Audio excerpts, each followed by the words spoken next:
안녕하십니까. 일산연합회 강태우 대표입니다.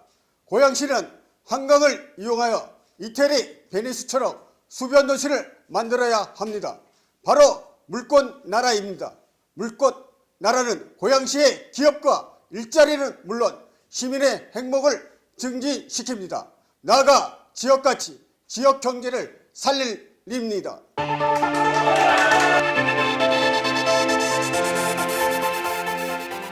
자, 반갑습니다. 오늘 16차 우리 물꽃나라 워크숍입니다. 우리 큰 박수와 함께 시작하도록 하겠습니다. 저희가 지난 4월에 3번에 걸쳐서 10km씩 우리가 현지 답사를 했죠. 오늘 이제 그 부분에 마지막 전체적인 총정리를 우리 물꽃 나라 단장님께서 일단 전체적으로 총괄 우리 정리를 해 주실 거고요. 이제부터는 우리들이 뭐가 중요하냐면 이걸 실제적으로 작업에 들어가는 이제 부분이 중요해요. 인허가에 들어갈 부분이고, 그다음에 앞으로 팬덤을 지금 만들 거고 할 거 부분이 돼서 거기와 관련해서 데모 지금 이제 우리 메타버스고 다 준비해야 될 부분이 있어서 오늘은 기술적인 얘기도 굉장히 오늘 많을 것 같습니다. 그래서 그런 부분과 관련해서 오늘 진행을 하도록 하겠습니다. 첫 번째 우리 큰돌 박대석 단장님을 소개합니다. 안녕하세요. 박대석입니다. 그 4월 5일서부터 4.19 기념일, 4.19까지 3차례 총 그 연인원을 따져보니까 한 70분이 조금 덜 되시고요. 그 다음에 우리 여기 그 사무실에 계신 분들은 사전 답사까지 해서 총 전체 한 7회 정도 갔다 왔습니다.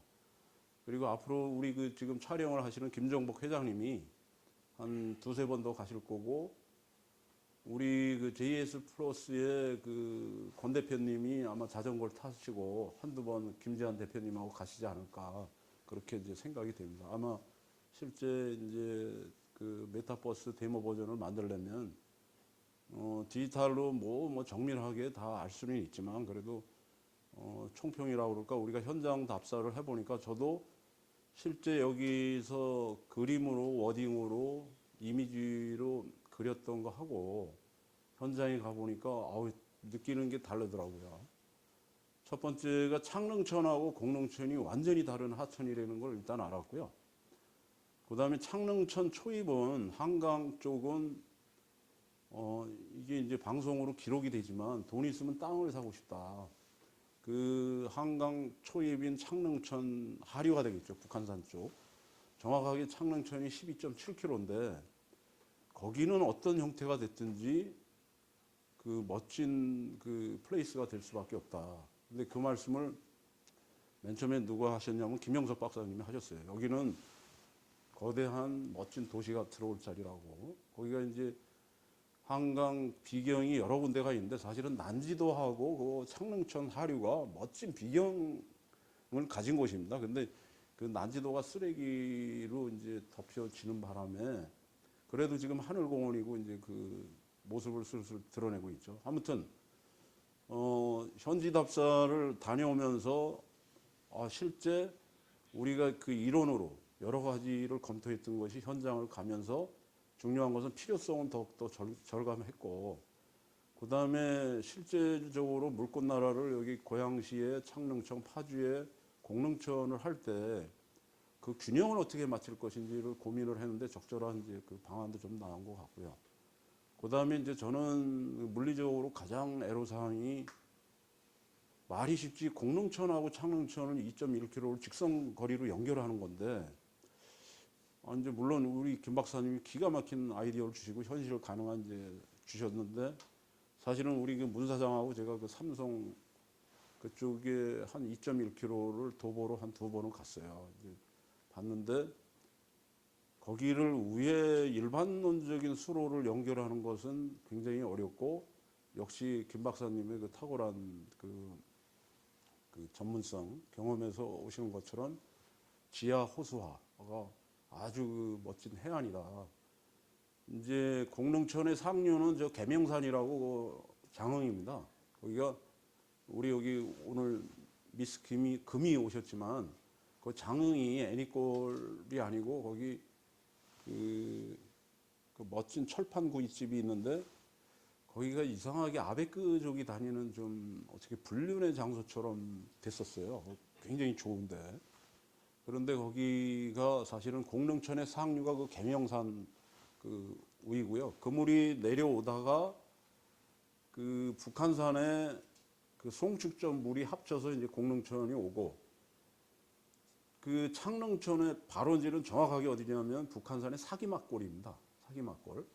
근데 그 물이 그 삼성에서 지하 호수를 해서 거기에 쉽게 얘기해서 가로 세로 700m씩만 하면 그 쉽게 얘기해서 작은 평수로 해도 한 2만에서 한 3만 평 정도가 됩니다. 작게 해도.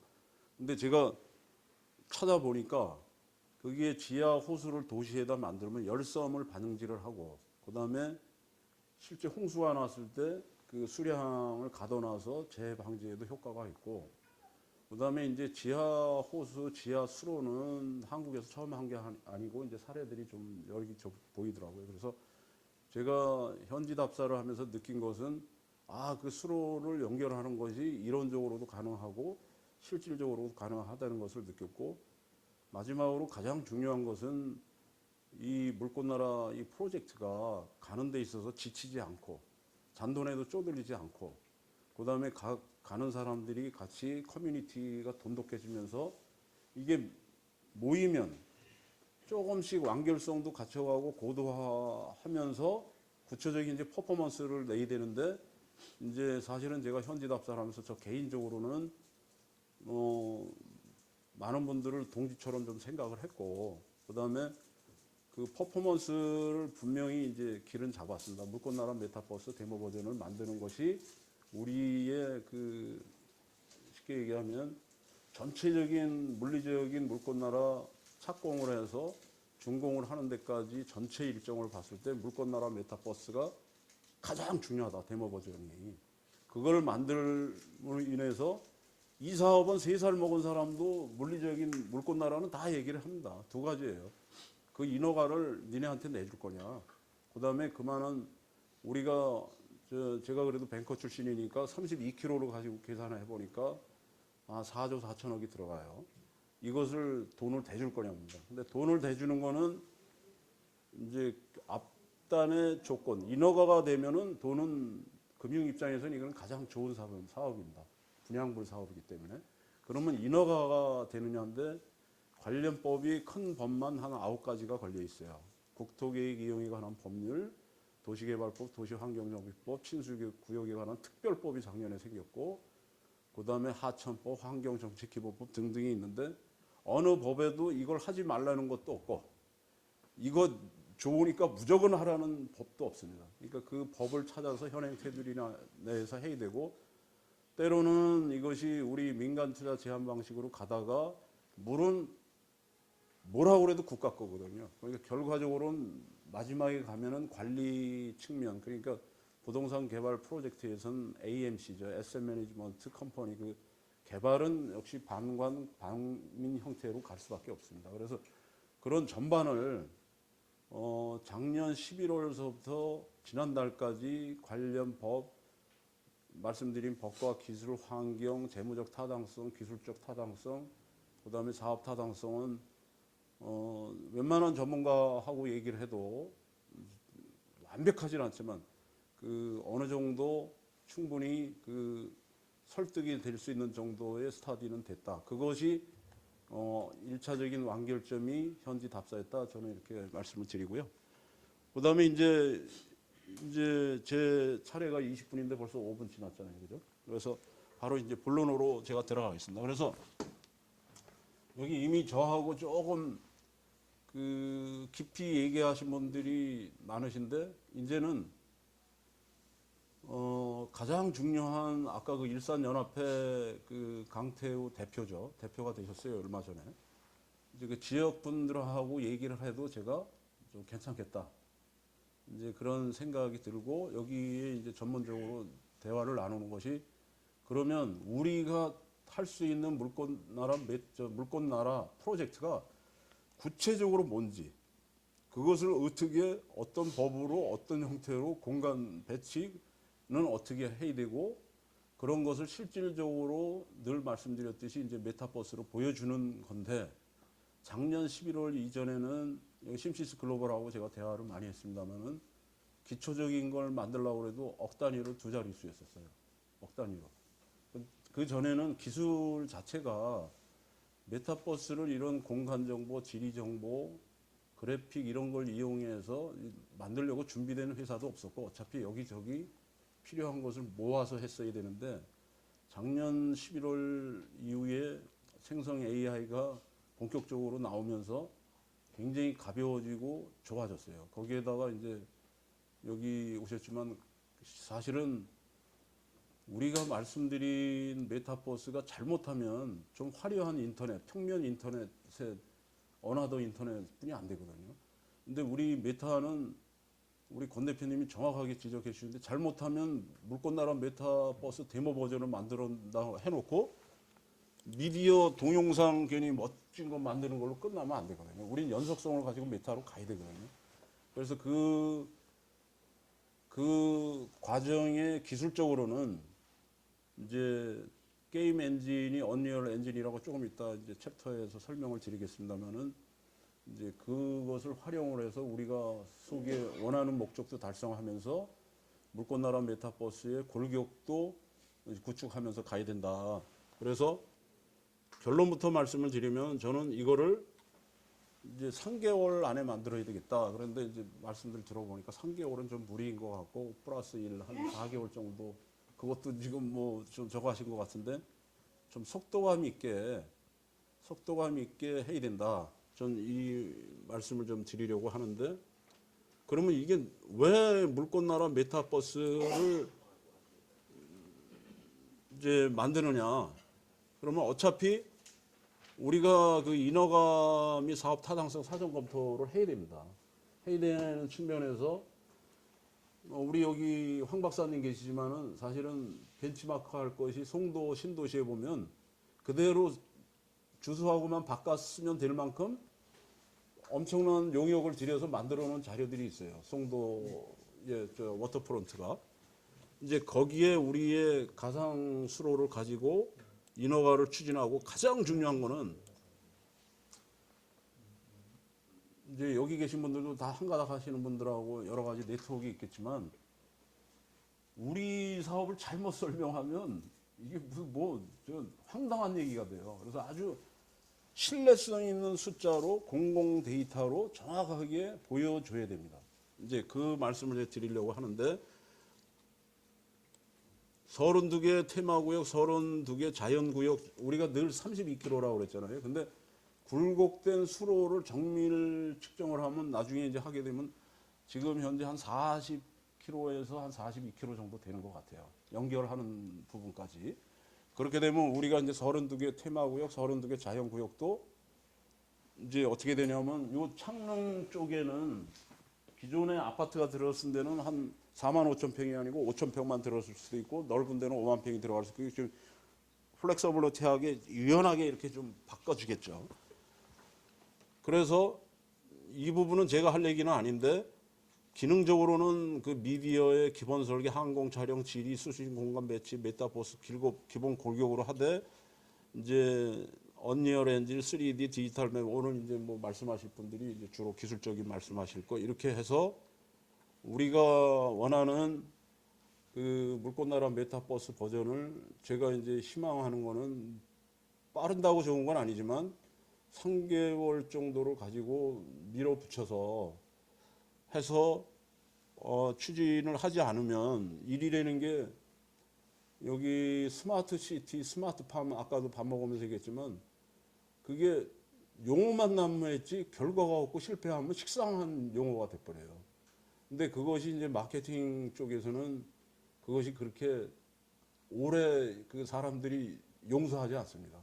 1, 2년 안에 성공물이 없으면 물꽃나라도 그냥 또 다른 어나더 또 뭐 워터프론트 뭐 이렇게 그냥 흐지부지 끝날 수가 있거든요. 그래서 좀 가능한 한 물꽃나라 메타버스 버전은 3개월 플러스 1 알파 정도 해서 저 메타로 하고 그래도 그 대신 이게 잘 짜여진 미디어로 끝나면 절대 안 된다. 메타버스의 골격은 가지고 가야 된다. 제가 이상적이 아니고 기술적으로는 이제 말씀을 들어보니까 그 정도인 것 같습니다.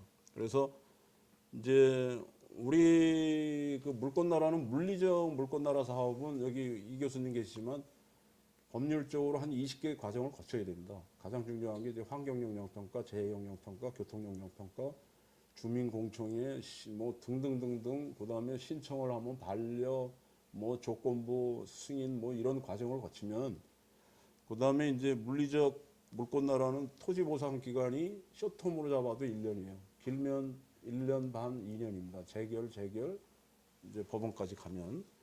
그런데 이제 인허가 윤곽이 나는 거는 이건 굉장히 정치적하고 맞물려 있는데 물권나라 메타버스를 잘 만들면 이구동성으로 이거 해야 된다 그러면 다 사람이 하는 일입니다, 사실은.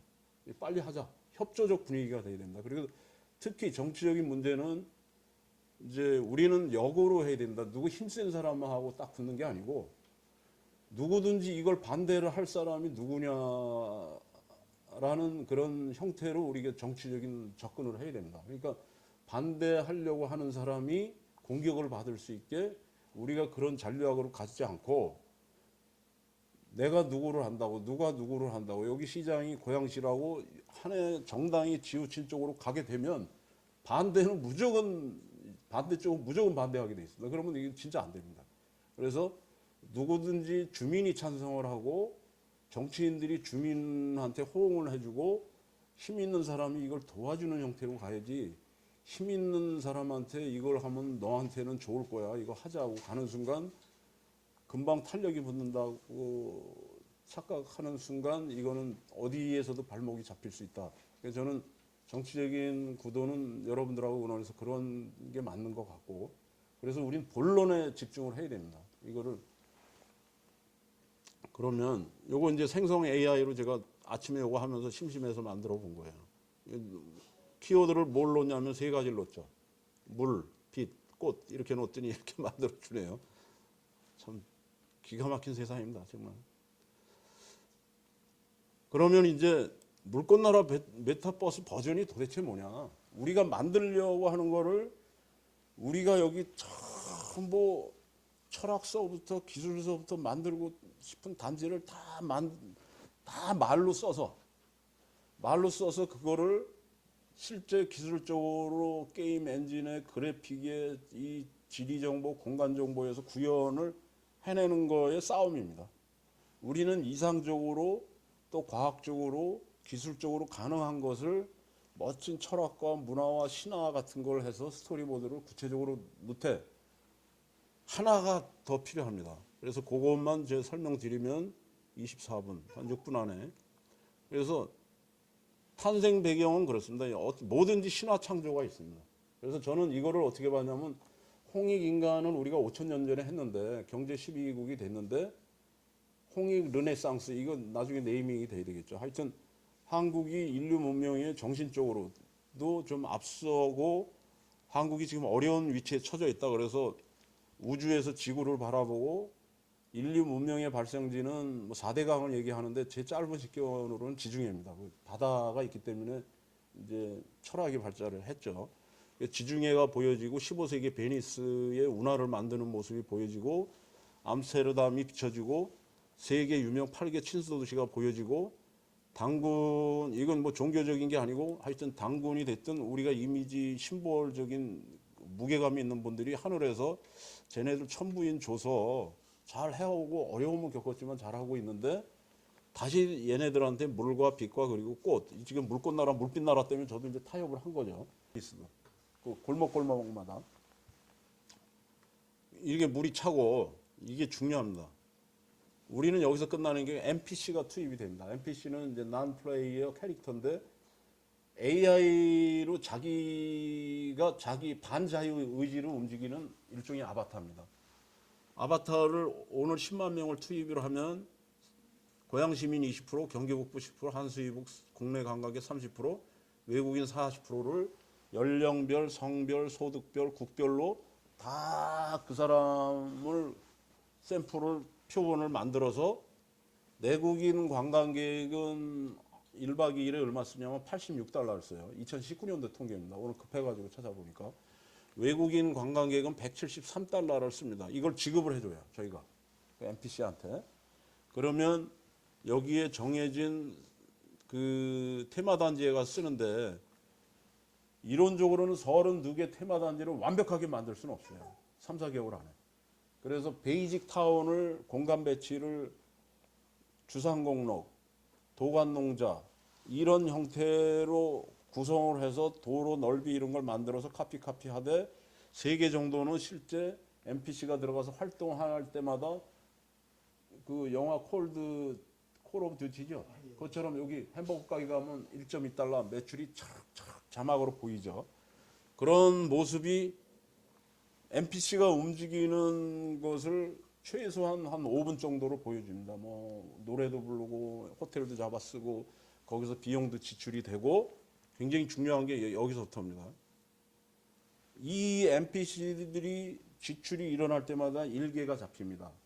업종별, 테마 구역별, 연령별, 국가별로 쫙 나오고 그것이 고양시의 GRDP, 국가의 GDP에 얼마나 플러스가 되고 당연히 이 GRDP하고 GDP가 늘어나면 거기에 따라서 부가세가 10%인데 영세율 따지면 한 6% 정도 되거든요.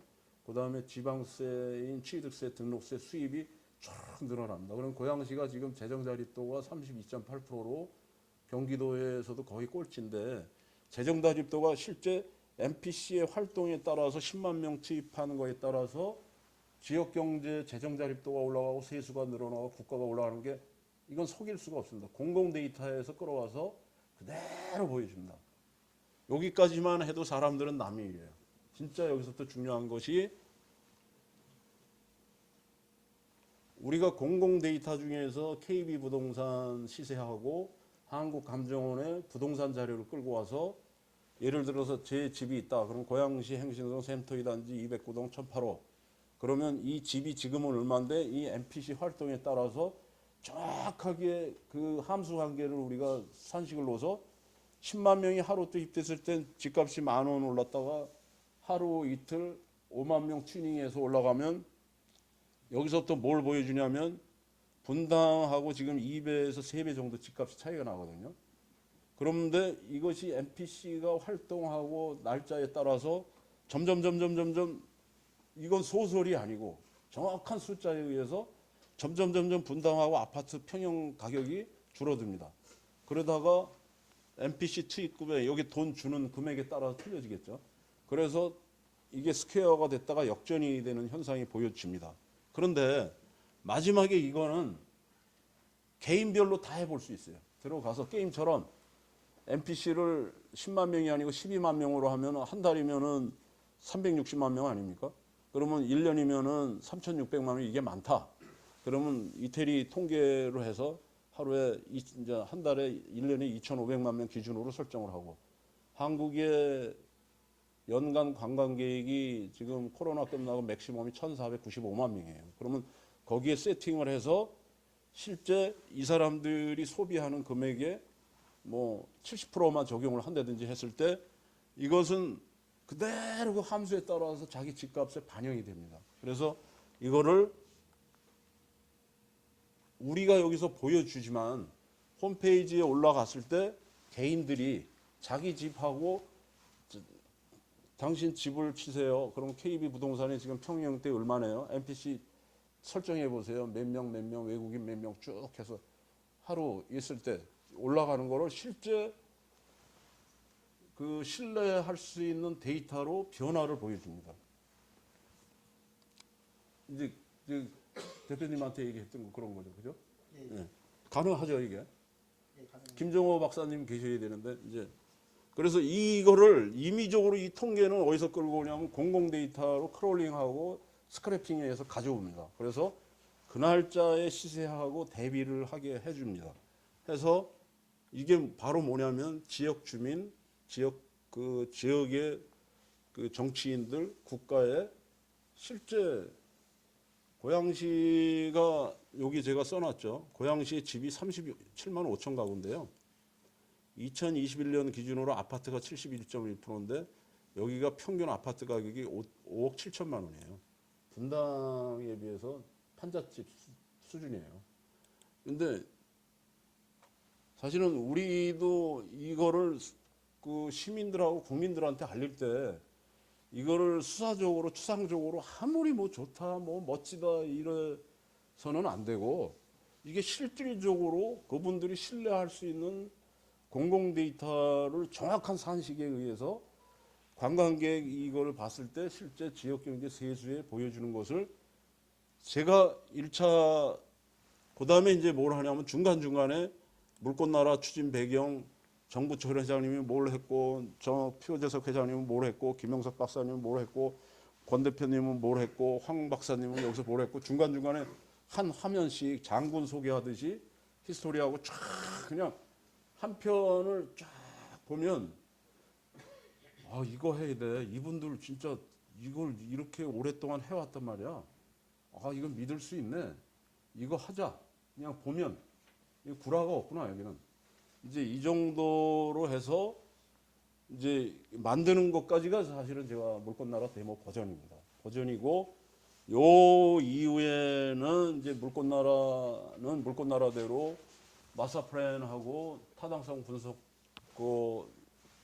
거기에 한 5억 7억 주고 계약을 해서 가고 물꽃나라 메타는 메타대로 거기에 테마 구역에 우리 저 어떤 존을 만들어야 되는지는 우리가 상당히 지금 데이터가 많이 축적이 돼 있어요. 그래서 이제 저희가 지금까지는 도대체 얘네들 뭘 하려고 그러는 거야. 근데 방향은 이제 잡혔습니다. 우리가 가야 될 거를 한 고개를 가고 한 고개를 가는데 지금 12고개 정도 와서 이제 다음 어느 한 산봉우리를 치고 가야 되는데 그 산봉우리가 이제 물꽃나라 박수 한번 치시고 할까요? 우리 표정사장님.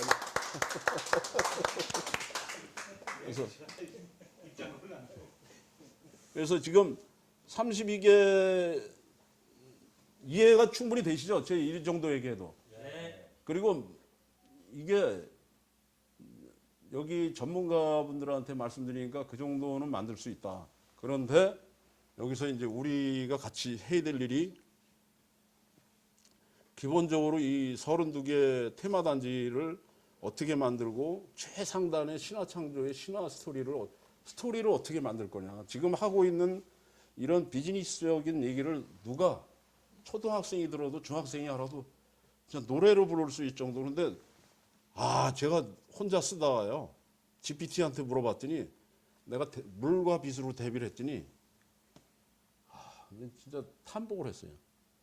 그러니까 물은 홍익이에요. 홍익에서 이게요.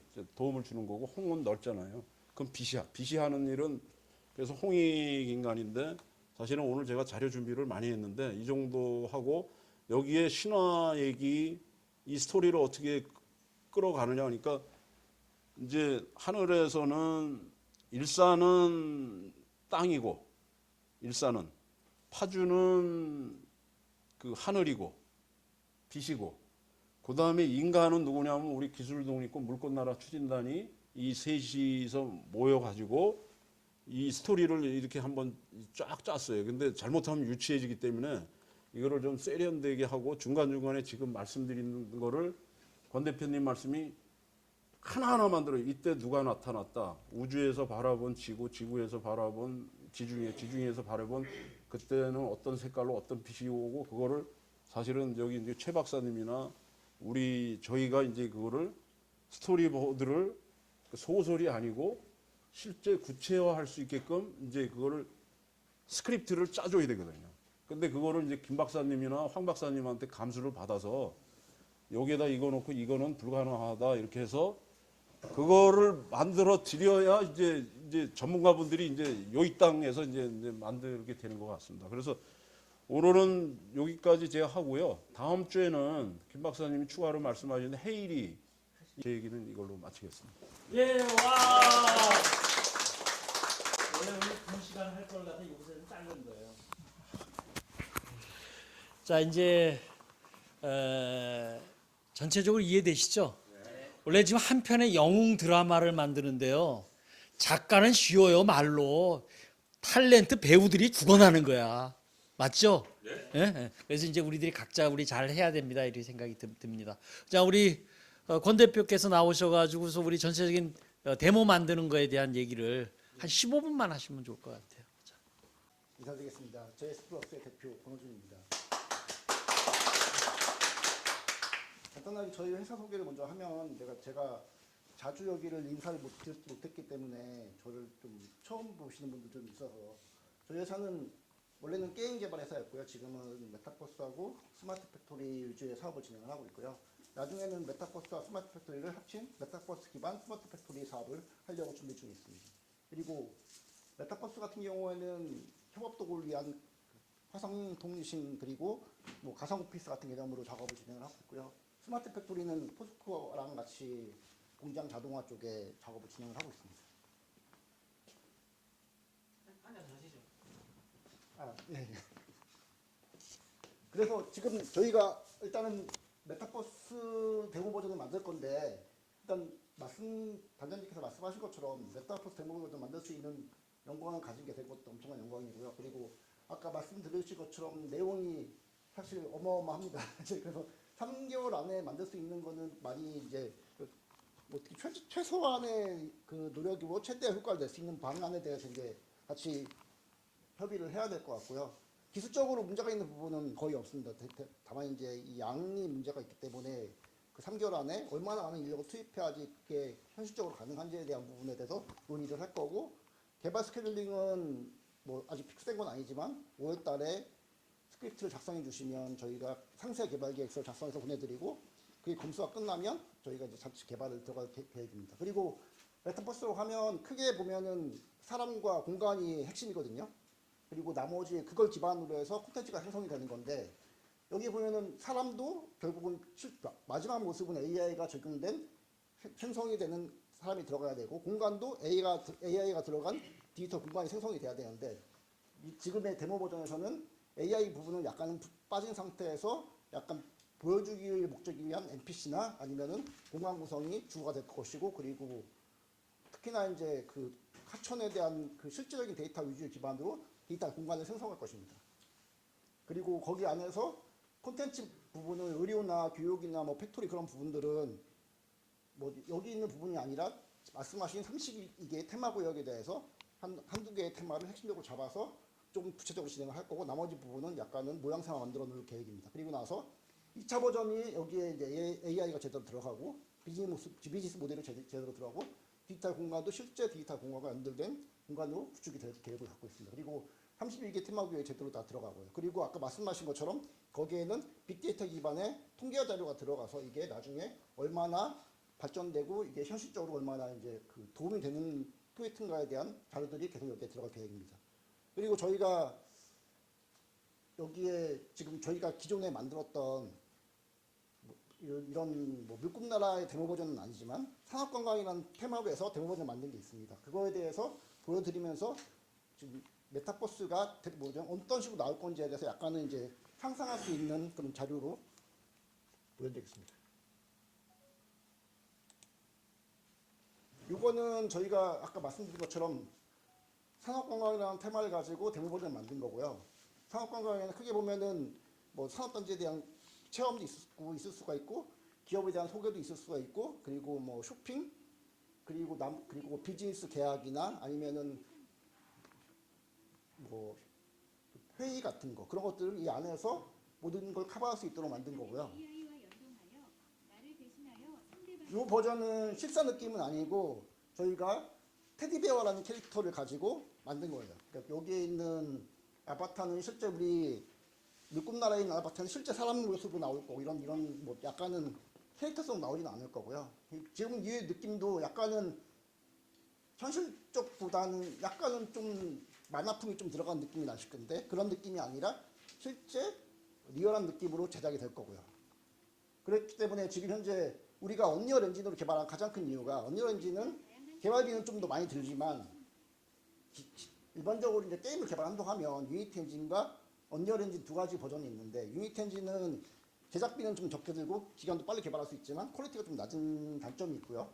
이 언리얼 엔진은 제작비도 많이 들고 개발이 좀 난이도 높지만 퀄리티는 확실히 다릅니다. 그래서 이 동영상 이후에 저희가 언리얼 엔진으로 만든 동영상 하나를 또 보여드릴 건데 퀄리티를 비교해 보시면 확실히 느낌이 좀 다르실 거예요. 여기서 지금 보여드린 것처럼 일반 광장에 들어가면 광장에서 사람들끼리 소통을 하고 아까 말씀하신 NPC라는 게 여기는 본인이고요. 어떻게 보면 상점이나 거기서 판매원들이나 아니면은 일반적인 시민들 돌아다니는 모습 그런 부분 다 NPC라고 보시면 돼요. NPC는 아까 말씀드린 것처럼 사용자가 컨트롤하지 않는 이 메타버스 안에서 AI에서 컨트롤되는 걸 NPC라고 보시면 됩니다. 지금은 이제 상점에 들어간 모습인데요. 잠깐만요.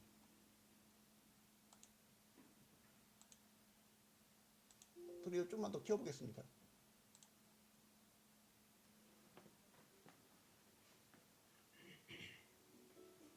실물과 똑같은 상품이 진열된 쇼핑몰입니다.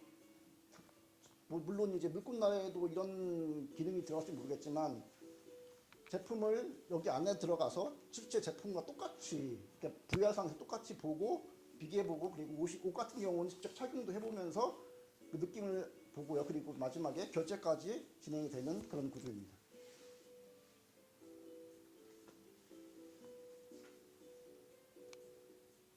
그리고 다음에 조금 넘어가겠습니다. 판매자는 상품을 올릴 수 여기는 이제 아까 말씀 산업관광 중에서 이제 어떻게 보면은 상업단지에 들어간 모습이거든요. 상업단지가 우리나라에 보면 여러 개가 있을 텐데 그 중에 하나의 상업단지에 들어가고 그 상업단지에 또 안에 들어가면 상업단지 입주해 있는 기업들 모습들이 쫙 보이고요. 그리고 그 기업 안으로 들어가게 되면 기업에 대한 정보와 그 기업이 판매한 제품에 대한 정보를 VR상에서 확인해 볼 수가 있습니다. 저희는 이제 예전에 현대자동차랑 같이 작업을 한 경험이 있기 때문에 현대자동차 위주로 한번 꾸며봤고요. 그리고 자동차에 대한 홍보 자료나 아니면 자동차에 대한 여기서는 분해 조립 정보까지도 이렇게 확인해 볼 수가 있습니다. 거기서 실감까지 느낄 수 있나요? 네? 실감도요? 예, 이게 하는 실감 자체를 느낄 수 있느냐? 그거는 약간 하드웨어 도움이 필요하면 하드웨어 도움만 있으면 그건 충분히 가능합니다. 여기서는 이게 어떻게 되는지. 여기서는 지금은 이제 데모 버전이기 때문에 거기까지 나가. 예.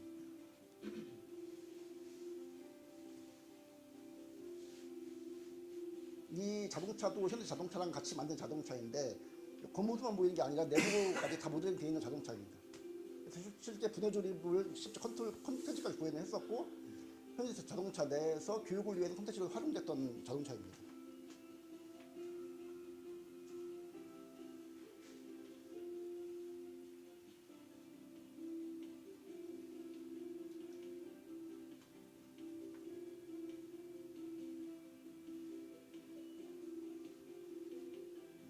잠깐만 보시면 전체 내부 구조를 볼 수 있는 화면이 나오거든요.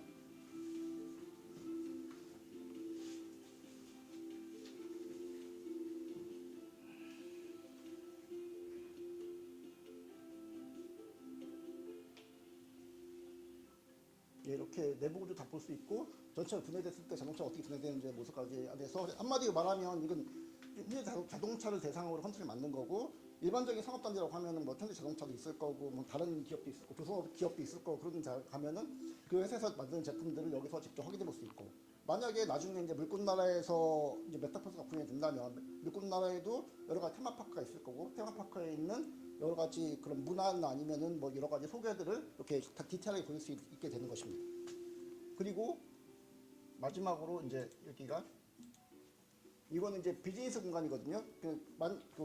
업체들 같은 경우에 직접 다른 업체들하고 미팅을 이 안에서 진행할 수 있고 미팅했을 때 이제 계약이나 그런 협상이나 그런 부분들을 위한 그리고 문서나 그런 동영상 같은 걸 띄워서 같이 공유하면서 회의를 할 수 있고 우리가 지금은 줌이라는 거를 통해서 대부분 회의를 많이 하는데 거기에 이제 줌이 아마 3D로 바뀐 거라고 보시면 되고요. 거기에 이제 줌과 다르게 여기서 실제 그 계약이나 아니면 그런 것까지 일정 거리까지 다 들어가게 되는 개념이라고 보시면 됩니다. 그리고 맨 마지막에 들어간 내용이 이거는 이제 그 비즈니스를 하다 보면 이제 휴식이 필요할 때 어떻게 보면 공연장 개념인 건데요. 나중에 여기 안에 들어가서 뭐 영화도 관람할 수 있고 친구들끼리 어떻게 보면 이제 차 한잔 마시면서 얘기할 수 있고 그런 공간이라고 보시면 돼요.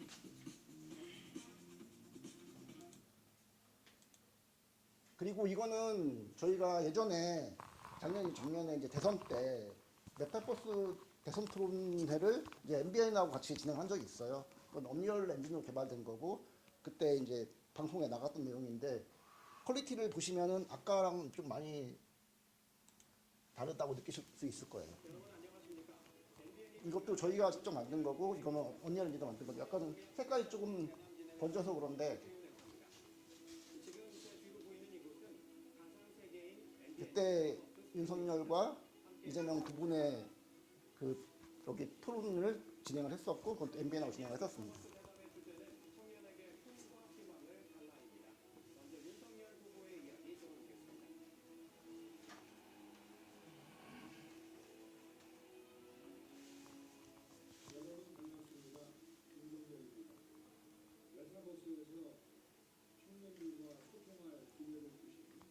아까 보여드린 우리가 만들고 있는 메타버스 가상 오피스 부분에서 그 약간은 이제 대강당에서 강의하는 부분을 약간은 요 토론으로 옮겨서 촬영을 한 거고요. 이런 안에 들어간 이 아파트 이런 캐릭터들은 실제 사람이 들어가서 이제 거기서 작업이 된 겁니다. 그래서 이거는 단순하게 그냥 동영상을 찍은 개념이 아니라 실제 사람이 들어가서 이렇게 소통한 개념으로 접근을 한 거고요. 그래서 저희가 아까도 말씀드렸듯이 아직 시나리오 부분에 대해서 단장님께서 전반적인 시나리오를 작성을 해주셨고 그 시나리오 기반으로 디테일한 그 상세 기획서를 작성을 할 것이고 상세 기획서 기반으로 해서 작업 내용이 어느 정도 작업 내용인지를 산출해내서 5월 달에 그 부분이 다 끝나면 6월 달부터 본격적인 3D 작업이 들어갈 것이고요. 아까 말씀드린 것처럼 1차 버전과 2차 버전의 가장 큰 차이점은 1차 버전은 서버가 연결되지 않은 버전. 한마디로 말하면 로컬에서 돌아가서 약간의 연출 위주의 버전이 나오는 거고 2차 버전은 거기에 서버랑 연동이 돼서 실제 데이터가 연동되는 버전이라고 보시면 됩니다. 거기에 또 하나가 이제 AI가 들어가서 그 데이터들이 진화하는 개념이라고 보시면 됩니다. 그리고 실제 그과 똑같이 언리얼로 리얼하게 만들 계획은 갖고 있고요. 그러다가 코로나19 때문에 급하게 개입하고 다시 취업 준비 중입니다. 영어 회화가 가능한데도 불구하고 여기까지 해서 저희가 쉽지 않은 언리얼 엔진으로 대목을 만드는 거에 대한 약간의 설명은 마치었습니다. 그리고 아까 말씀하신 것처럼 이거를 좀 보여드린 가장 큰 이유는 담임님께서 시나리오를 작성해 주셨는데 시나리오에 어떤 부분이 좀 들어갔으면 좋겠다. 그리고 32개의 테마 구역에 어떤 콘텐츠 좀 들어갔다면 좋겠다는 의견들을 좀 주실 수 있을 것 같아서 준비를 해봤습니다. 마치도록 하겠습니다. 나오셔서 우리가 인허가 가구를요 그러면요 가장 기준점이 잡혀야 되잖아요. 그래서 공간 측량서부터 앞으로 모든 그 토목공사의 기초가 될 수 있는 공간 자료를 우리가 이제 설명해 주시겠습니다. 이거 준비할 동안 제 소개를 간단히 하겠습니다. 저는 원래 그 사업을 처음부터 한 게 아니고요. 그 한진정보통신이라는 우리나라 한진그룹에서 공간정보 사업을 93년부터 해서 현재 지금 사업하는 것까지 한 30몇 년을 지금 공간정보 쪽에만 이렇게 지금 몸담고 있습니다. 뭐 공간정보 분야라면 여러 가지 공간에 대한 걸 모든 분야인데 저희들은 이제 항공 촬영에서부터 그 측량, 수심 측량, 그다음에 저희가 예전에 했던 3D 스캔으로 해서 공간 정보를 창출하는 이런 쪽이고요. 그다음에 공간 정보라는 거는 이번 메타버스 구축에 대해서의 제일 기본적인 뭐냐면 그 개발을 하려면 기초 설계를 해야 되지 않습니까? 그 설계 자료를 잘할 수 있는 오차 안 되는 그 자료를 주기 위한 그 항공 측량에서부터 수지도와 제작, 그다음에 수심 측량해서 종횡강도, 하천 측량까지, 그다음에 하천에 있는 구조물까지 다 조사해서 그 개발할 때 활용할 수 있는 기초 자료를 제공한다고 보시면 되겠습니다. 예. 간단하게 저도 회사 소개를 간단히 하고요. 그다음에 과업의 목적과 범위랑 그다음에 지향 측량 시 준설법 규정이라든지 그 세부 가업 내용에 대해서 어떻게 수행한다는 것을 간단하게 설명드리도록 하겠습니다. 현재 저희 회사는 모체가 베스트 정보 기술이고요. 여기는 제가 부사장으로 근무하고 있고요. 그다음에 저기 자회사가 많습니다. 각 지역마다 서울, 부산, 전북, 경북, 부산, 밀양 이렇게 해서 특히 올레이 같은 경우에는 수심 측량, 해양 측량 전문 회사고요. 이렇게 해서 다 뭐 이제 홀딩스 회사처럼 이렇게 7개 회사를 제가 관리를 하고 있습니다. 그리고 올레이랑 그 프리미엄 정보 공간 정보를 제가 대표 회사를 맡고 있고요. 직원 수는 약 70명 정도 되고 됩니다. 그다음에 그 사업 분야는 공간 정보 구축 분야에서 지하 시설물 측량, 우리 그 7대 시설물 지하에 매설되어 있는 것들이라든지 MMS 측량, MS 측량이 뭐냐면 모바일 매핑 시스템이라는데 우리 그 자율 주행할 때 그 정밀 지도가 필요하지 않습니까? 그걸 이제 그 레이저로 촬영을 해서 그 이제 정밀 주행 그 자동 그 주행할 때 사용하는 그 정밀 지도를 만드는 겁니다. 앞으로 도로법이 바뀌어서 이제 모든 거는 이제 MMS로 측량해서 즉각 그 이제 반영하는 걸로 지금 법이 바뀌고 있습니다. 그다음에 수치지도 제작, 우리나라 국가 기본도에서 모든 공사에 사용하는 지도가 국가 기본도인데요. 그 1대1000 수치지도 제작하는 거랑 드론 정사 영상 측량, 3차원 형상 측량, 그 GPS, GNS하고 해양 측량을 이렇게 하고 있습니다.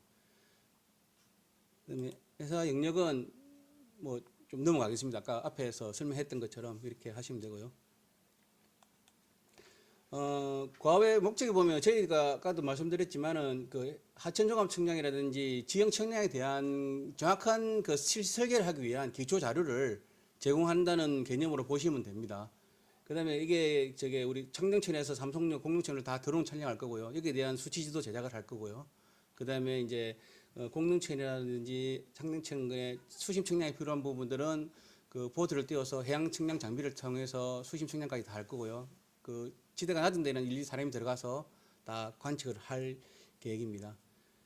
이제 작업 내용들은 뭐 이제 그 보시면 그 항공 측량이나 그 드론 측량하기 위한 대공 표지 설치하고 기상 기준 측량을 하고요. 그다음에 항공 삼각 측량, 수지 표면 생성 등 해서 구조물 작성도까지 이렇게 작업을 실시하게 되겠습니다. 그 지형 측량 시 그냥 막 하는 게 아니고요. 우리 국가에서 규정된 관련 법률이 있습니다. 그 법규에 따라서 이렇게 작업을 안 하면 그 대통령령에서 모든 그 공공에서 공공을 목적으로 하는 거는 국가에서 대통령에서 성과 심사를 받게 되어 있습니다. 그 성과 심사에 조금이라도 어긋나면 그 자료를 사용할 수 없는 거라서 이런 관련 법규를 정확하게 따라서 저희들이 시행하고 있습니다. 먼저 무인 항공 촬영입니다. 이게 드론 촬영이 이제 고정식도 있고 회전식도 있는데 우리는 이런 종류의 그 드론을 사용하고요. 먼저 현자 탐사를 가서 그 이착륙할 수 있는 지점을 선정해서 그다음에 그 비행선을 껐고요. 이 비행선을 그려져 있는 요 우측번의 그림을 근거로 해서 그 비행 허가 신청을 냅니다. 그 뒤에 보시면 이제 우리 그 고양시에 대한 그 비행 금지 구역에 대해서 잠시 설명드리도록 하겠습니다. 그 보시면 지금 고양시가 이렇게 물고기 모양으로 표시되어 있는데 실제로 지금 고양시는 공릉청 같은 경우에는 P518 지역이라고 1차적으로 북한에 넘어가기 말라고 우리 국가에서 지정한 지역이거든요. 그러니까 여차 허가 없이는 이렇게 전혀 모든 비행기가 들어갈 수 없는 지역에 지금 있는 거고요. 그다음에 그 시계 비행로가 이게 서울시를 보호하기 위한 이 체크 포인트로 해서 23개의 포부대가 다 있습니다. 허가 없이 들어온 비행기를 다 여기서 비행기에서 쏘아서 추락을 시킵니다. 드론은 좀 예외적인 사항이 있겠지만요. 그다음에 이게 빨간 거 2개가 있는 게 용산 대통령 집무실. 옛날엔 청와대의 반경으로 이렇게 했지만 지금은 그 용산 집무실 반경으로 해서 이렇게 지금 3.7km 반경으로 해서 이제 중구까지 좀 늘어났습니다. 이번에. 그렇고 그다음에 이제 서울시에 제한하기 위해서 제한 구역 비행기가 있고요. 이거는 이제 허가를 받는 게 뭐 국방부도 받아야 되고 수도 방사도 받아야 되고 일반적으로 첫 번째 서울지방항공청에서 받아야 되고 여러 가지 금지 구역이 많기 때문에 허가 받는 기간도 굉장히 좀 오래 걸릴 거라고 생각됩니다.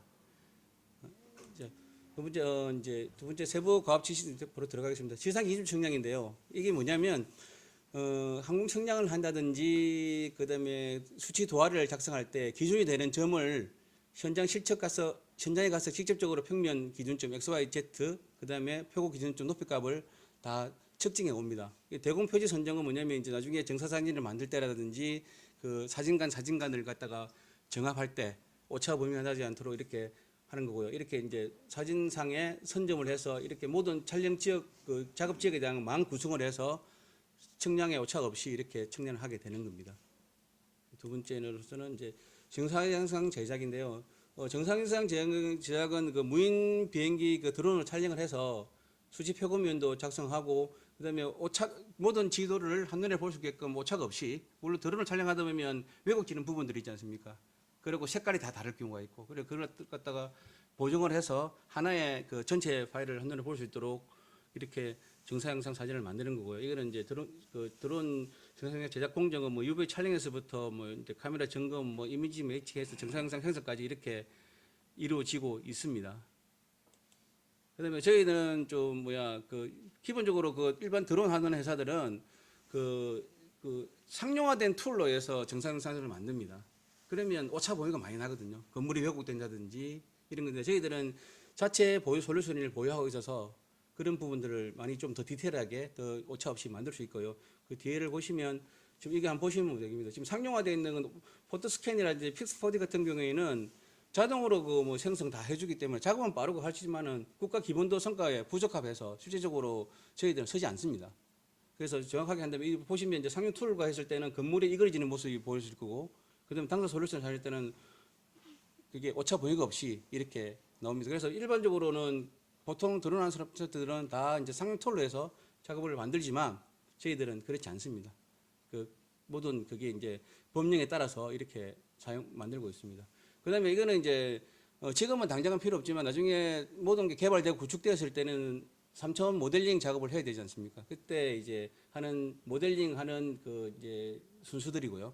그 드론 영상 입력에서부터 이렇게 하는 거고요. 일체적으로 이제 3차원 메시 저장까지 해서 두 번째 넘기면 건물 높이라든지 가시화 3차원 가시화하고 이래서 가시화된 창을 저장하면 나중에 이제 완성된 이 놈입니다. 요즘 보면 그 V월드라는 지도도 있고 그보다 더 뛰어난 게 서울시 S맵이거든요. 한번 S맵을 한번 인터넷 찾아보시면 3D로 다 구현이 되어 있고 뭐 바람 방향 뭐 어떤 것들 모든 정보들을 많이 구축하고 있습니다. 그거는 특별히 이제 서울시 같은 경우에는 1년에 그 항공 카메라로 촬영하는 겁니다. 일반 드론으로 촬영 안 하고 너무 범위가 넓기 때문에. 그래서 3D 카메라가 별도로 있습니다. 그걸로 해서 구축한 거기 때문에 보다 V월드보다는 훨씬 더 상세하게 이제 그게 없습니다. 고향은. 그 서울시는 서울시 자체에서 그 발주를 해서 만든 겁니다. 한번 나중에 한번 들어가서 경험해 보시면 좋을 것 같습니다. 두 번째 이제 수지 지형도 제작인데요. 모든 그 이제 기초 자료를 하려면 지도가 있어야 되지 않습니까? 거기에 대한 부분 수치 도화를 하게 되는데 수치 도화가 뭐냐면 사진을 보고 그 3차원 지형 지물이나 모든 3차원 속성값을 넣는 그 지도를 그리는 거라고 보시면 됩니다. 이게 이제 좌측에 보시는 게 도화 장비입니다. 이게 좌측에 핸드 휠하고 밑에 풋 패드가 있는데 이게 좌측이 X고 Y, 그다음에 Z, 그 패드가 Z 값입니다. 이걸 갖다가 눈으로 일일이 보면서 등고선도 이렇게 지형을 따라서 등고선도 그리고 건물도 그리고 그다음에 높이값 어떤 그 레이아웃들이 다 들어갑니다. 그래서 이 도화 장비가 예전 10년 전만 하더라도 모든 게 외국에서 수입을 했는데 제가 한진에 있을 때 그 제가 아시는 분하고 국산화 시켰습니다. 국산화 시켰고 올 이제 한 달 후에는 저희 회사가 독점을 해서 모두 우리나라나 외국에 다 판매할 계획이고요.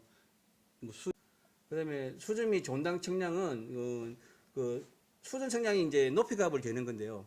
높이값은 그 국토지리정보원에서 그 이제 산에서 있는 걸 다 끌어서 각 지역마다 1등급하고 2등급이 수준 측량을 다 매스를 해놨습니다. 그 줌의 그 점유 조사를 받아서 거기 우리가 그 위치한 점 표고까지 일일이 다 측량을 해서 끌고 옵니다. 끌고 해서 높이값을 다 재고요. 이게 이제 국가 기준점을 어디에 있다는 걸 국토지리정보원에서 발급하는 거고요.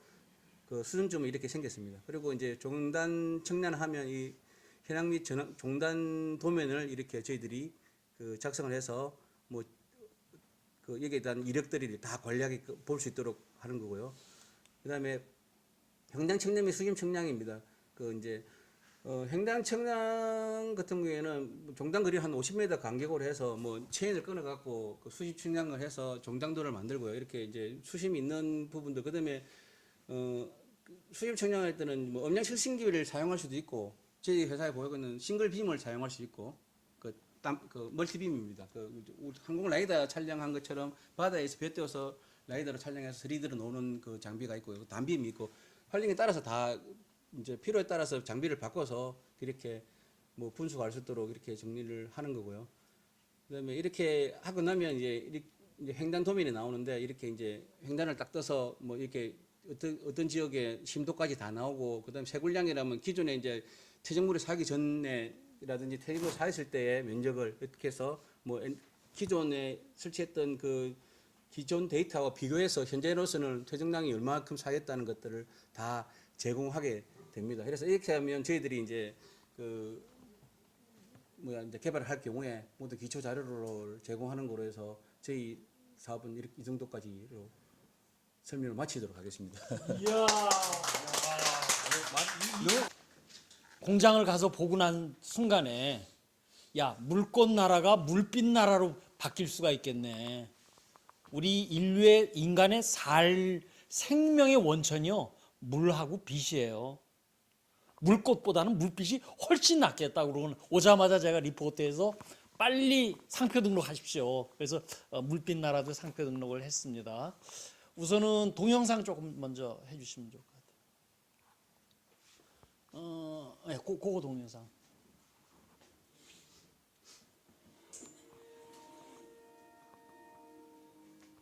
PB는 포토볼테익 이런 뜻입니다. 우리 적용할 때가요. 디지털 LED 사인보드. 우리 지금 강남에 가면 엄청나게 많죠. 이게 전기 엄청 드는데 전기를 스스로 할 수 있는. 빌딩 부분에 전부 우리 할 수 있습니다. 빌딩 인테그레이티드 PB예요. 빌딩이 발전 건물이 됩니다. 여기 선루프 지금 테슬라에서 요청 들어와가지고 선루프 지금 여기에 지금 발전할 수 있는 부분이 되어 있고요. 우리 걸어가면서 웨어러블 일렉트로닉스가 될 수 있습니다. 이 모든 부분이 뭐가 되어 있어요? 에너지 셀프 파워드가 하는 부분이 됩니다. 보도블록 이거 됩니다. 우리 지금 기찻길에다 지금 이거 뭐 깐다고 그러잖아요. 이런 부분이. 그렇죠? 그 다음에 신발에도 이렇게 할 수 있다. 이 에너지 문제가 해결되면요. 세상이 바뀌어질 수가 있다.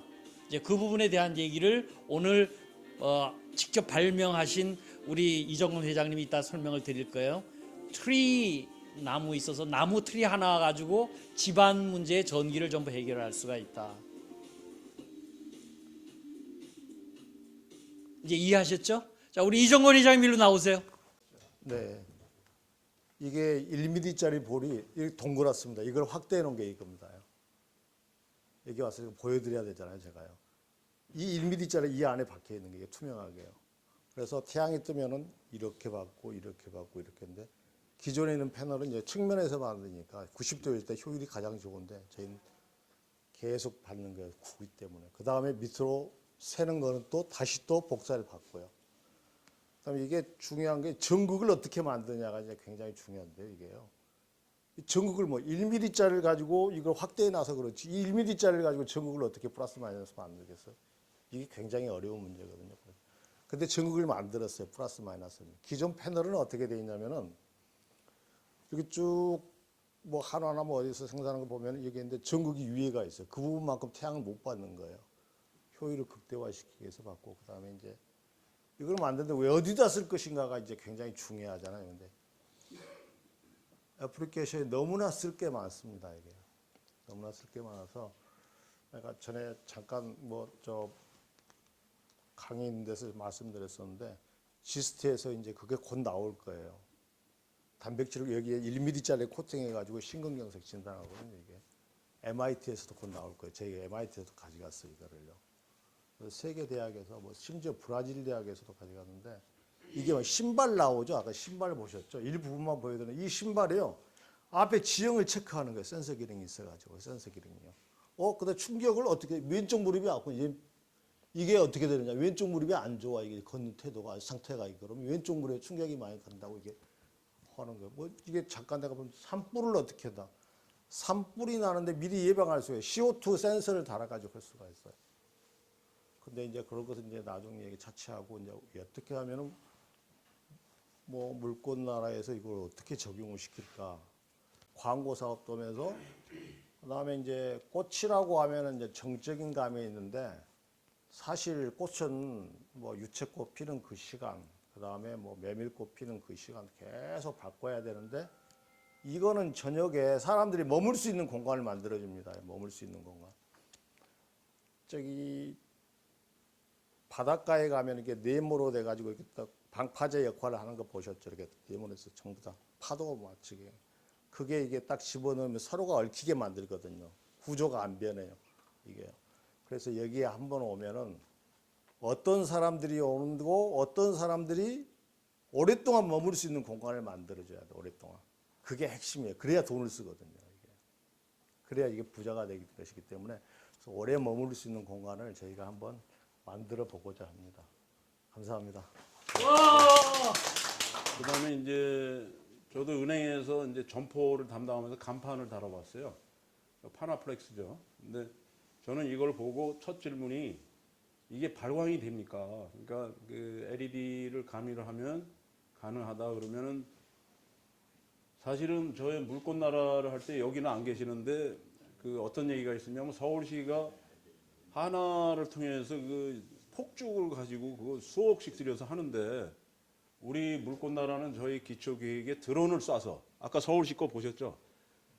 그 드론을 쏴서 수천 개의 드론을 쏴서 그 홍콩 야경, 상하이 야경보다 더 멋있게 하고 그 공해도 없고 그다음에 회수해서 쓰고 그걸 하려고 했는데 이걸 딱 보여주시는 거예요. 그래서 이게 발광이 되면 이제 권 대표님도 우리 그 32km에 건축물에 요게 쉽게 얘기해서 태양열로 하면 포집판이에요. 열을 포집하는 거고 에너지를 여기 밑에가 이제 그 에너지 스토리지 ESS예요.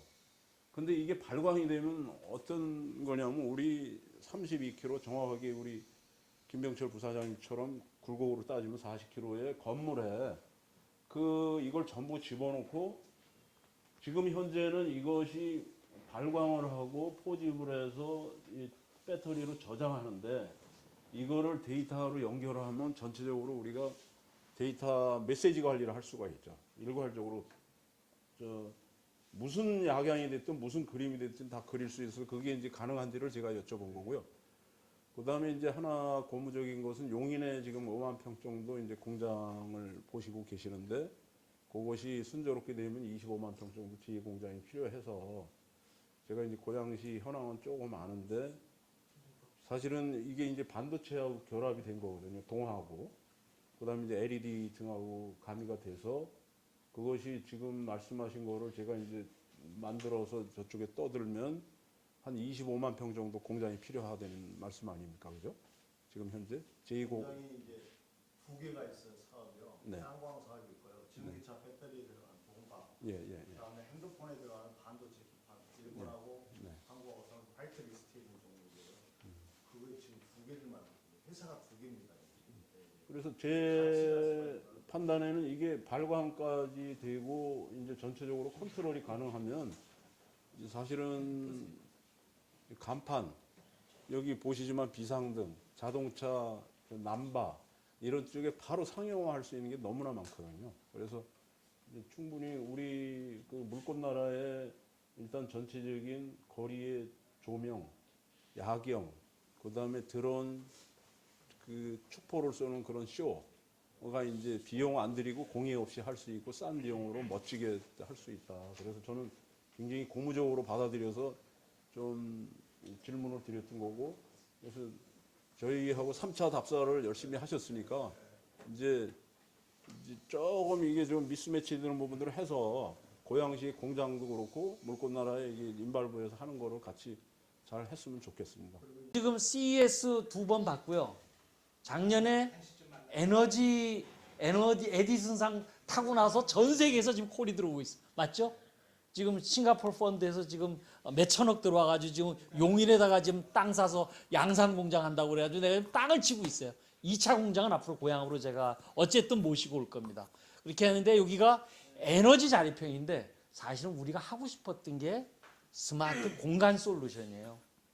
이해되시죠? 그래서 제가 지금 우리 3층에 우리 기술 독립군 제가 오늘 이제 여기 오면서 스마트 시티, 스마트 팩토리, 스마트 팜, 스마트 홈 다 뭐예요? 스마트 공간 솔루션입니다. 이해하시죠? 다르지가 않다.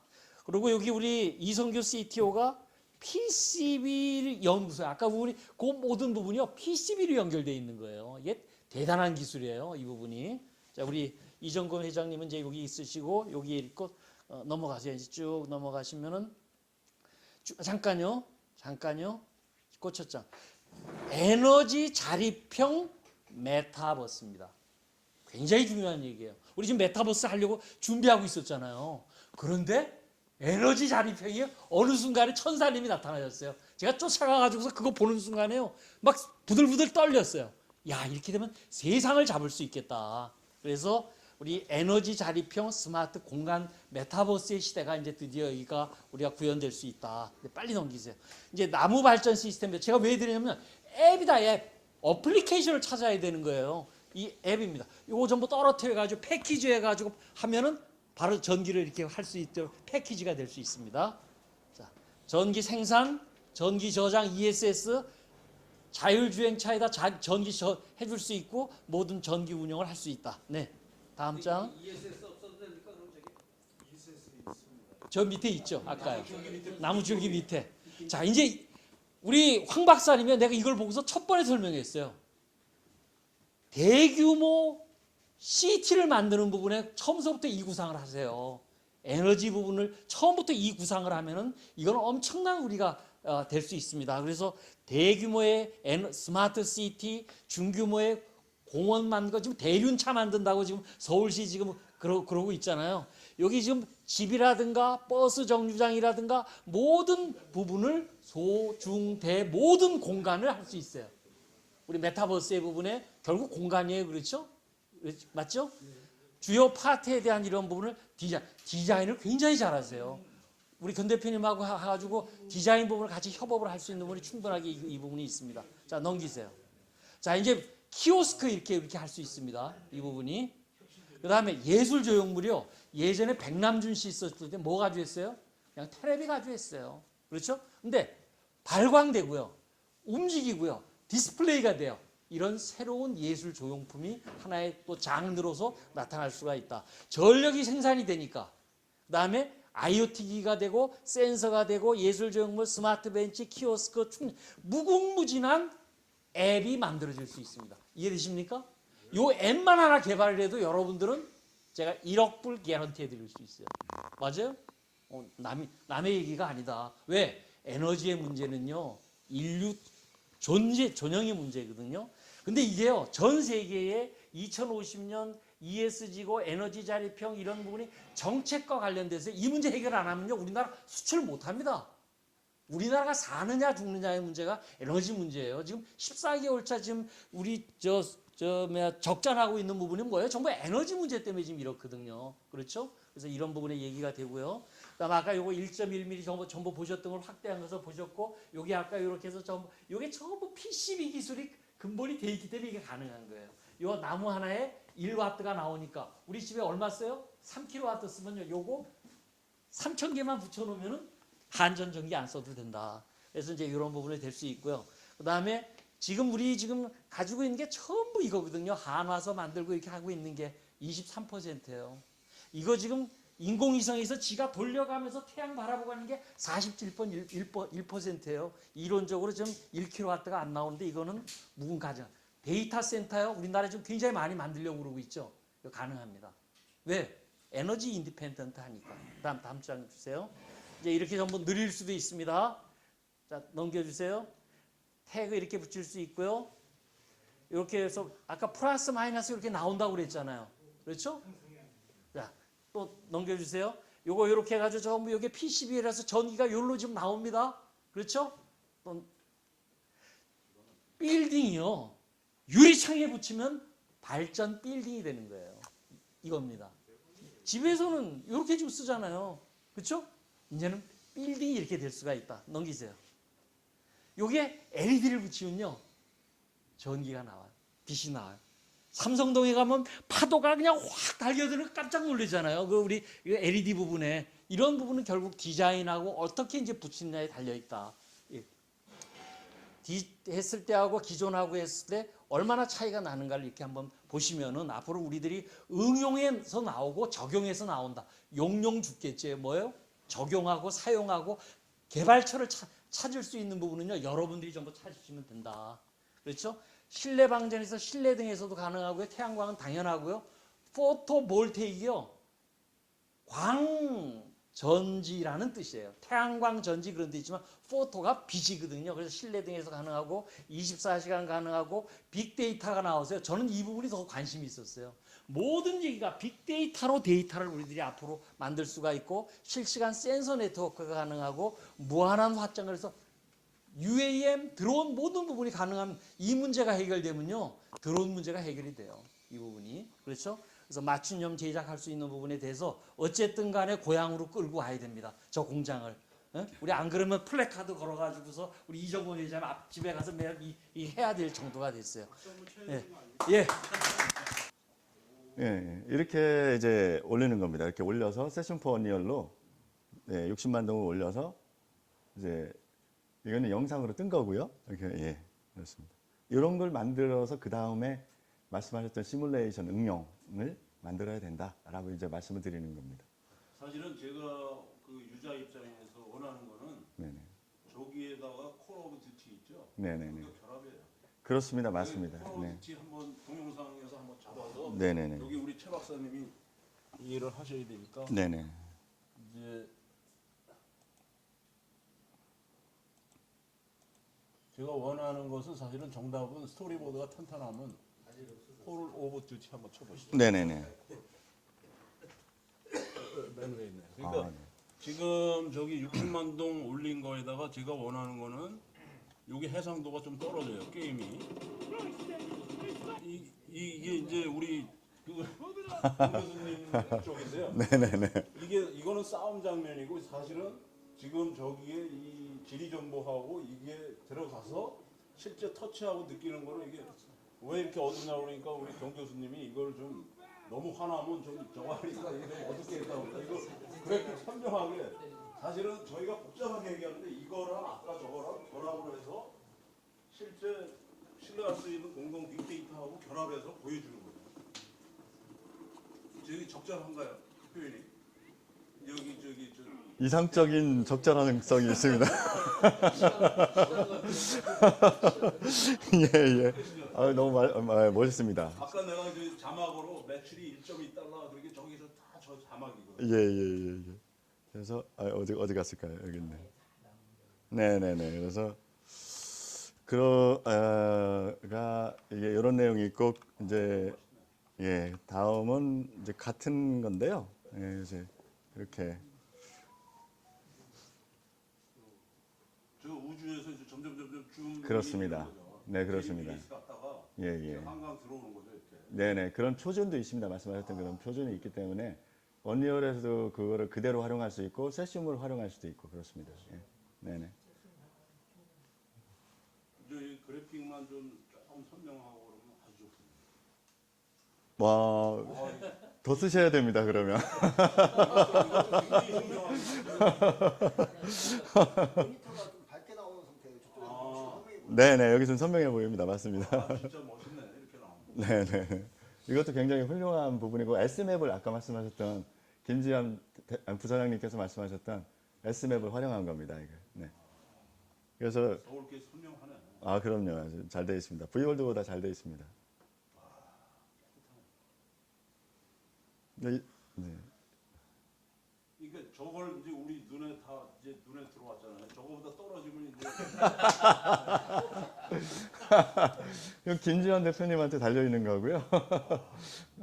그다음에 저희 뭐 저기 아까 콜오브듀티가 이제 들어가서 이렇게 놀고 아바타들이 NPC들이 가서 물건 사고 뭐 춤추고 노래하고 집에 들어가고 그거예요, 사실은. 네. 이게 골격을 유지하는. 그래서 이제 이거를 좀 설명을 좀 드리면 네, 네.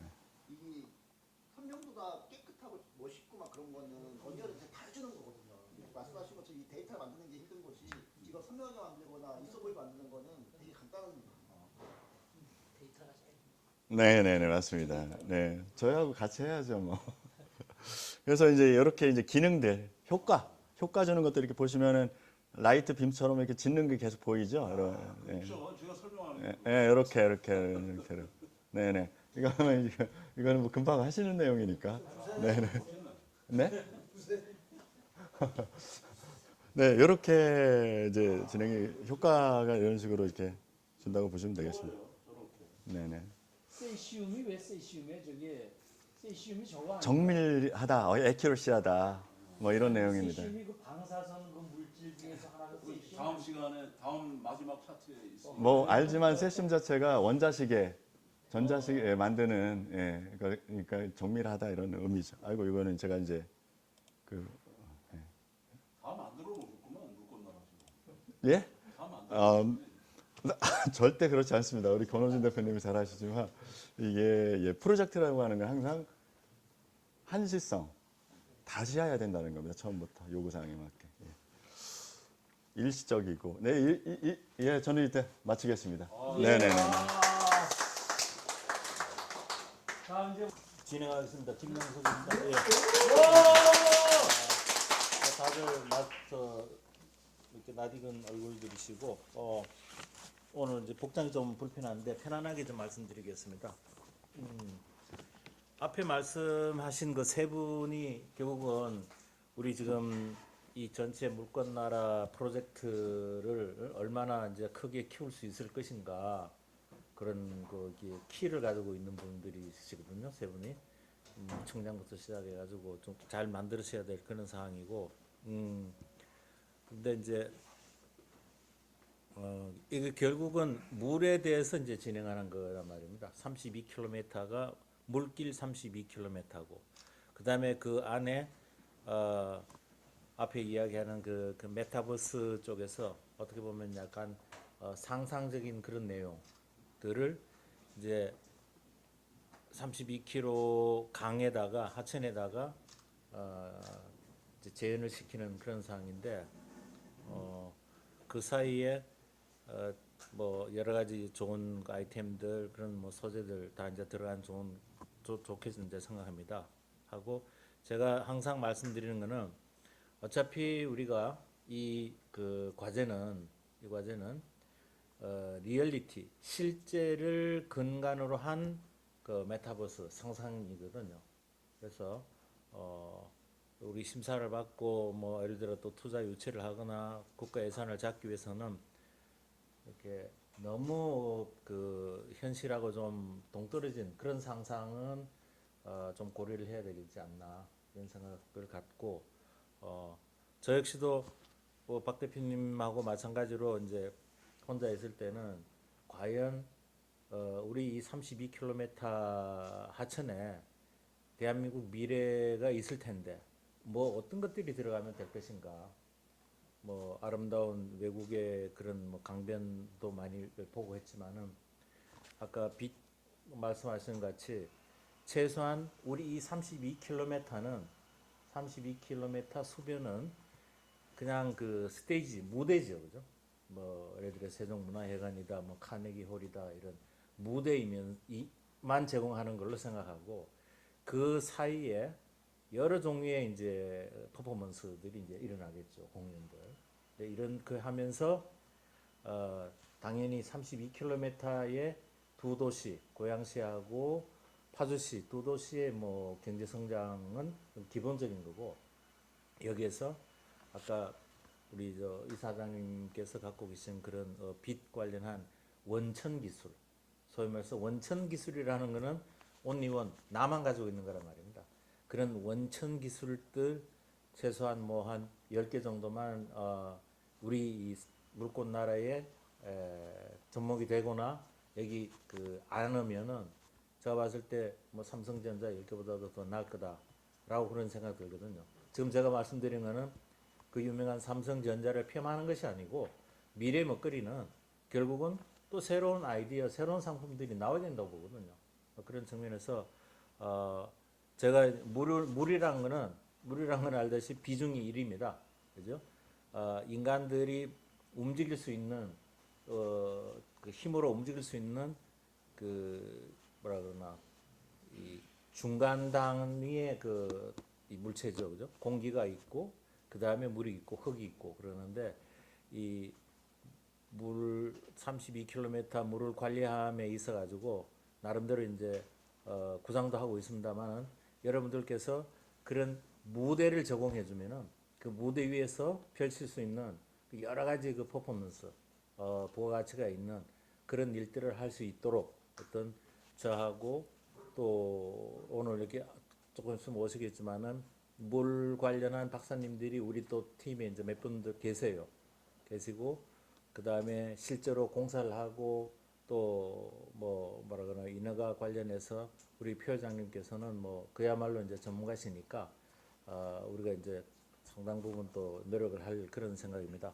그래서 간단하게 이제 말씀드리면 항상 앞부분에 이제 메타버스 그런 세계에서는 그야말로 했으면 좋겠다라는 그런 내용들을 이제 우선적으로 하고 그러면 우리는 실제 그 시설물이 거기 들어가야 되기 때문에 그러면 했으면 좋겠다는 걸 가지고 어떻게 이렇게 하자라는 걸 이제 우리가 할 겁니다.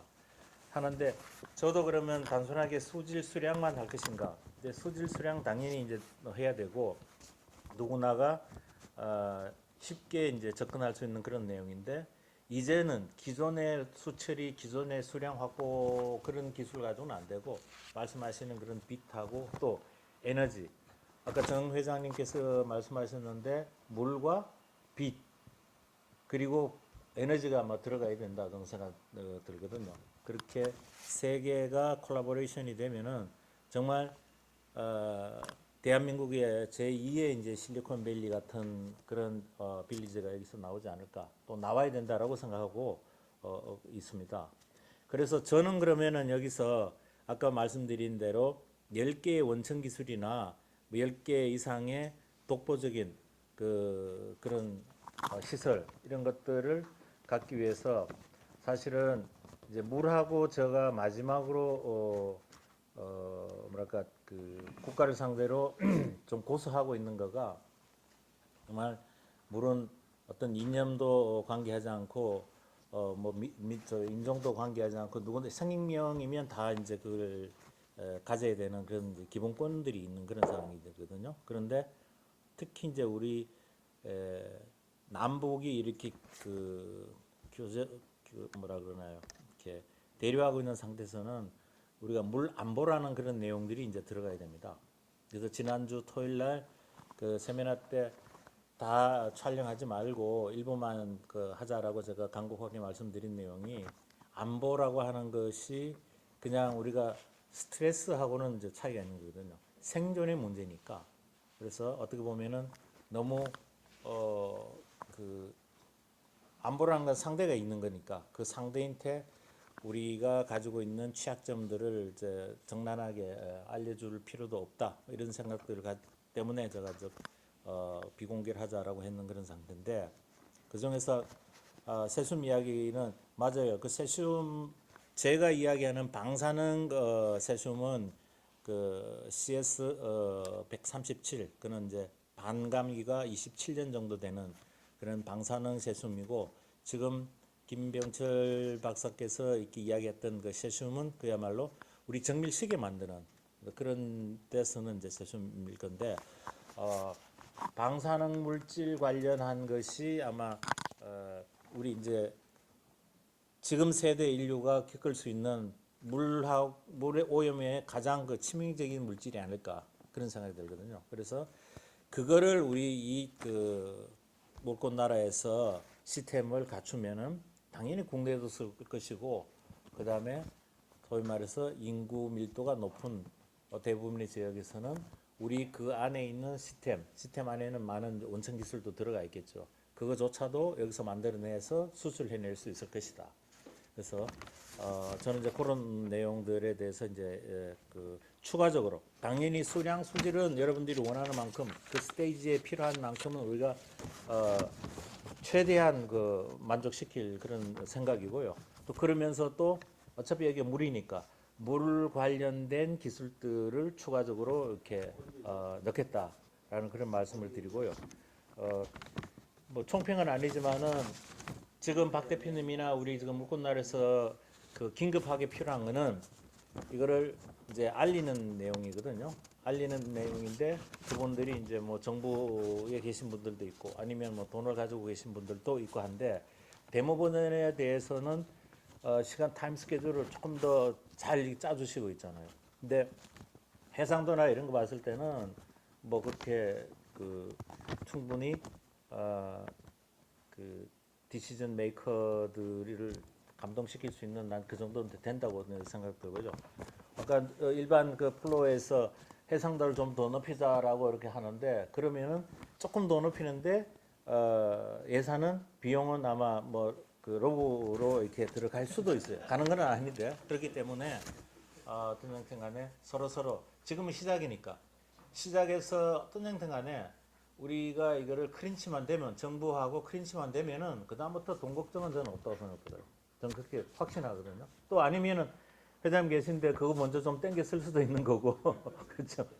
그래서 그리고 또 표 회장님께서도 우리 일하시는데 그 뒤에서 이제 행정적인거나 이런 것들에 대해서는 충분히 그 노력을 하고 계시고요. 그렇기 때문에 데모 버전만 깔끔하게 잘 나오면은 우리 그 다음부터는 거의 날개 달지 않나 이런 생각이 듭니다. 하여튼 여러모로 고맙습니다. 예. 감사합니다. 참 오늘도 이렇게 느꼈습니다만 우리가 세상을 얼만큼 변화시킬 수 있는가를 상상해 보는 거 이상으로 오늘 또 이사장님 오셔서 그 말씀을 해주셨는데 제가 이제 어렸을 때 그런 생각이 듭니다. 만화책을 보면 이 비행기처럼 이게 날아다니는 택시 뭐 이런 거 하는데 현실적으로 우리가 지금 이제 모빌리티가 그렇게 되지 않습니까? 그와 마찬가지로 우리의 물빛 나라가 이제 물꽃 나라에서 물빛 나라로 적어지만 얼만큼 많은 상상력 이상의 혁신을 가져와서 어떻게 변할 것이냐, 우리의 기술이 얼만큼 집약된 게 우리 물빛 나라에 투영될 것이냐, 이런 게 참 더 많이 기대가 되고 상상이 되고 오늘 같은 날은 사실 가슴이 좀 두근두근 거리네요. 저도 저거고.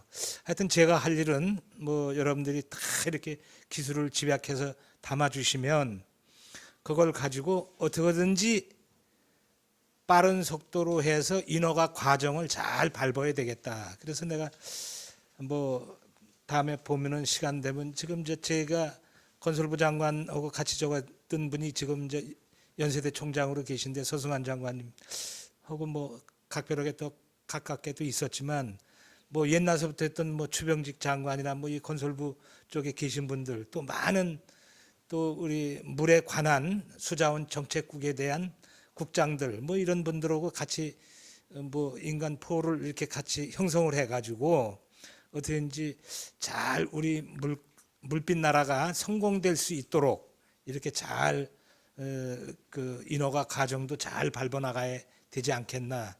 그 뭐 여러 가지로 보면 이상하게 제가 이제 여기에 같이 이렇게 여러분들하고 우리 박 단장님하고 이렇게 같이 이 일을 하면서 보면 형성이 좀 이렇게 우리한테 이거를 꼭 하라고 하는 건가 사명적으로 이런 생각이 들어요. 왜냐하면 제가 얼마 안 있다가 또 이게 우리가 직접적으로 관여돼 있는 이제 우리 LH 같은 이한준 박사님이지 교통 박사님인데 그분이 또 LH 쪽으로 또 사장으로 갔고 또 그다음에 뭐 여러 가지 그 좀 그런 부분이 좀 있어요. 그래서 참 무엇보다도 이게 뭔가 그래도 좀 잘 이렇게 될 것 같다는 이런 생각도 들고요.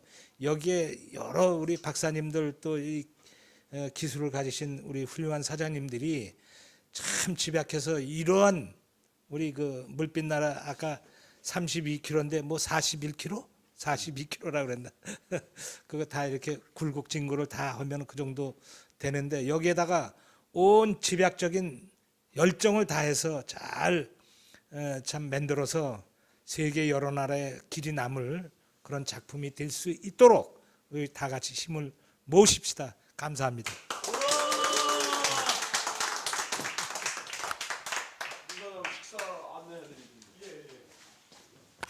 자, 이제 오늘 다 이제 알차게 오늘 끝냈습니다.